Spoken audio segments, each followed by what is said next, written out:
Assalamualaikum warahmatullahi wabarakatuh. Apa kabar kalian? Semoga kalian baik-baik saja dan tetap diberikan kesehatan oleh Allah Subhanahu wa taala. Bantu channel kami dengan cara subscribe dan tekan tombol lonceng kalian. Terima kasih. Semoga kisah ini bermanfaat.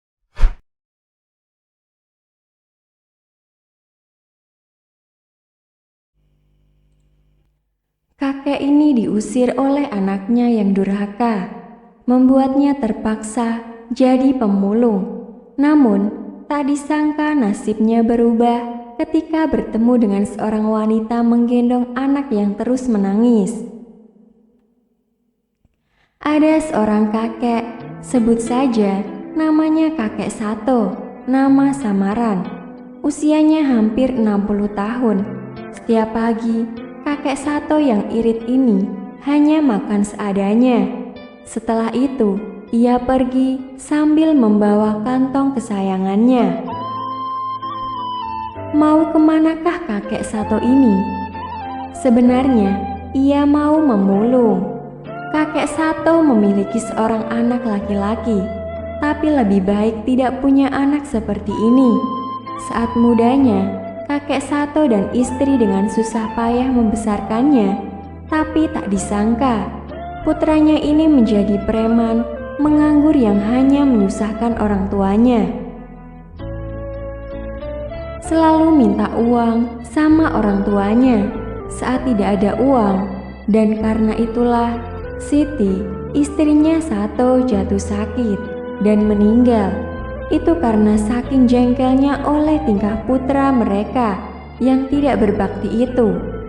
Belakangan, putranya yang durhaka ini pun mengusir ayah kandungnya sendiri, yakni Kakek Sato ini, karena sudah tua dan lemah. Setelah diusir oleh putranya sendiri, Kakek Sato pun tak berdaya dan berusaha mencari pekerjaan. Namun tak ada yang bersedia menerimanya karena usianya yang sudah tua. Karena tekanan hidup, Kakek Sato terpaksa memulung untuk sekadar menyambung hidup sehari-harinya. Suatu hari, ketika Kakek Sato sedang mengumpulkan botol bekas di luar sebuah taman kota, sayup-sayup ia mendengar suara tangis seorang bocah. Ia melihat seorang wanita menggendong seorang bocah yang terus menangis dalam gendongannya. Usia bocah yang dilihatnya itu sekitar 4 atau 5 tahun. Ia terlihat memberontak.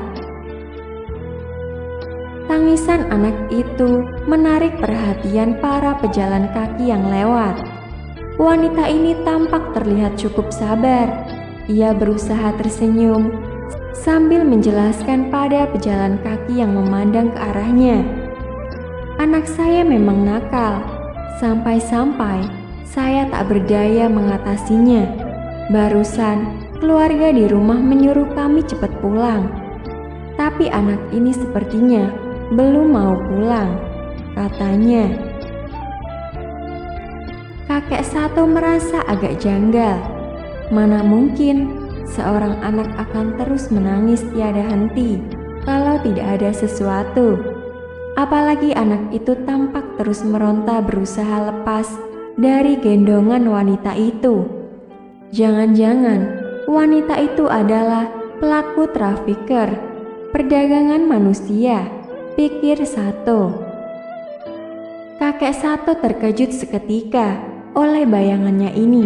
Kemudian ia menjatuhkan kantongnya, menghampiri wanita itu, dan berkata dengan halus, "Nona, coba turunkan anak itu dari gendonganmu.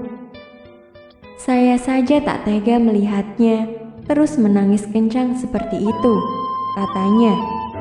"Anak ini memang begitu, nanti juga akan diam sendiri," kata wanita itu menjelaskan.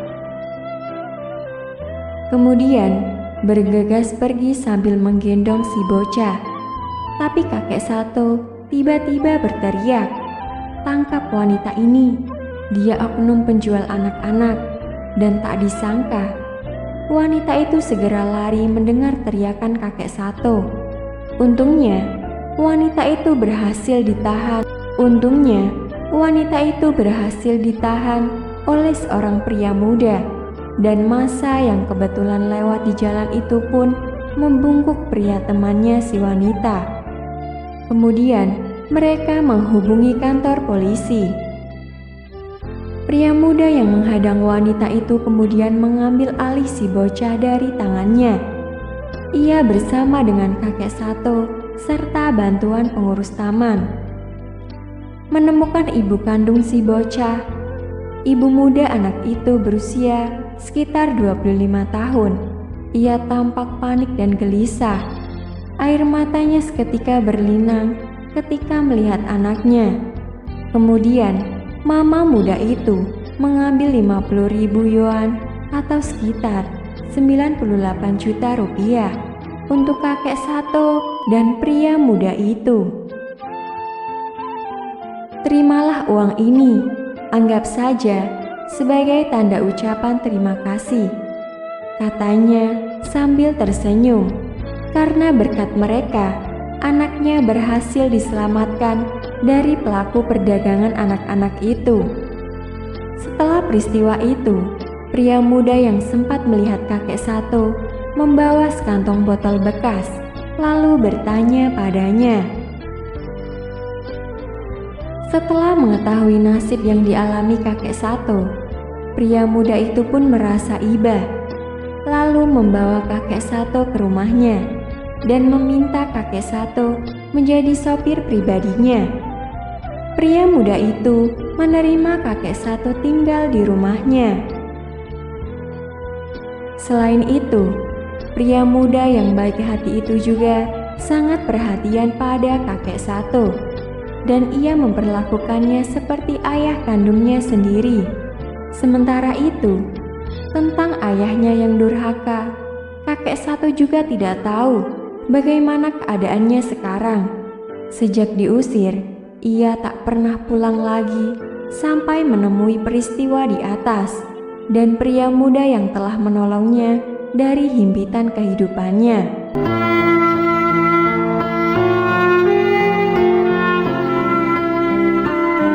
Assalamualaikum warahmatullahi wabarakatuh. Apa kabar kalian? Semoga kalian baik-baik saja dan tetap diberikan kesehatan oleh Allah Subhanahu wa taala. Bantu channel kami dengan cara subscribe dan tekan tombol lonceng kalian. Terima kasih. Semoga kisah ini bermanfaat.